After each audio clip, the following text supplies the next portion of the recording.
দিতে চাই কোন জুলাই আগস্টের আন্দোলন আমরা জানতাম যে আমরা মরে যাব।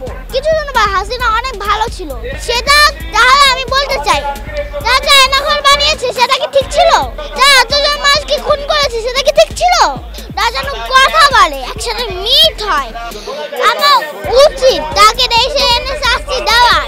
আমি জানি যে ক্ষিপ্ত হয়েও আছে, আমি ভালো মনেই বলতে চাই, কারণ এটা আল্লাহর নবীর একটা ভালো জিনিস, সুন্নত, এই জন্য আমি রেগে বলবো না। এখন যারা আমাদের উপরে রেগে আছে তাদেরকে আমি প্লিজ অনুরোধ করছি তারা যেন আমাদের উপরে রেগে না থাকে, সব রাগ যেন ফ্যাসিস্ট হাসিনার মধ্যে থাকে। কে মিজানুর রহমান যাদেরকেও বের করেছিল, যারা আল্লাহকে ভালোবাসতো তাদেরকে বের করে দিয়েছে এই দেশ থেকে, এবং তার শেষ পরিণতি হয়েছে তার ছবির তার গ্রাফিতে এবং তার বাবার গ্রাফিতের মধ্যে জুটাপিটা করা হয়েছে।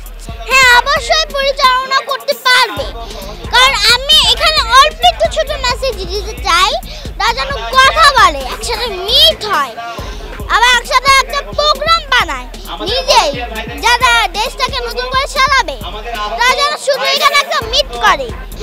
আমার উচিত তাকে দেশে এনে শাস্তি দেওয়ার, যে এটা যা হয়েছে সেটা যেন তাদেরকে উপযুক্ত শাস্তি দেওয়া হয়। এছাড়া আমার কাছে আর কোনো কিছু বলবো না, মানে অনেক বড় হয়েছে তার ব্যাপারে, আমার অনেক মিডিয়ার সামনে অনেক কিছু বলা হয়েছে, আর বলতে চাই না।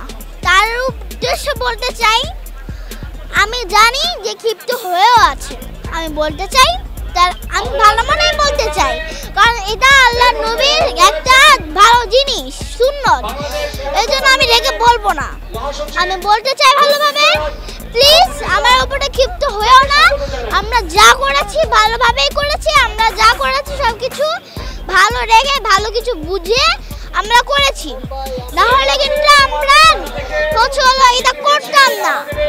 কোন জুলাই আগস্টের আন্দোলন আমরা জানতাম যে আমরা মরে যাব, তারপরেও আমরা এই রাস্তায় আসতাম না। যদি আমরা এটা সঠিক না কাজ করতাম তাহলে কিন্তু আমরা আসতাম না। এখন যারা আমাদের উপরে রেগে আছে তাদেরকে আমি প্লিজ অনুরোধ করছি তারা যেন আমাদের উপরে রেগে না থাকে, সব রাগ যেন ফ্যাসিস্ট হাসিনার মধ্যে থাকে, কারণ যারা যেগুলো বানিয়েছে সেগুলো হাসিনা, কিছু জন হাসিনা অনেক ভালো ছিল, সেটা তাহলে আমি বলতে চাই যারা চায়নাঘর বানিয়েছে সেটা কি ঠিক ছিল? তারা এতজন মানুষকে খুন করেছে সেটা কি ঠিক ছিল? এতজন মানুষকে খুন করেছে সেটা কি ঠিক ছিল? আয়না করে নিয়ে গিয়ে বন্দি করে আছে, তাদেরকে অত্যাচার করেছে সেটা কি ঠিক ছিল? সেটা ঠিক ছিল না। মানে সব দোষ ফ্যাসিস্ট হাসিনার, আমাদের কোনো কিছু দোষ নেই।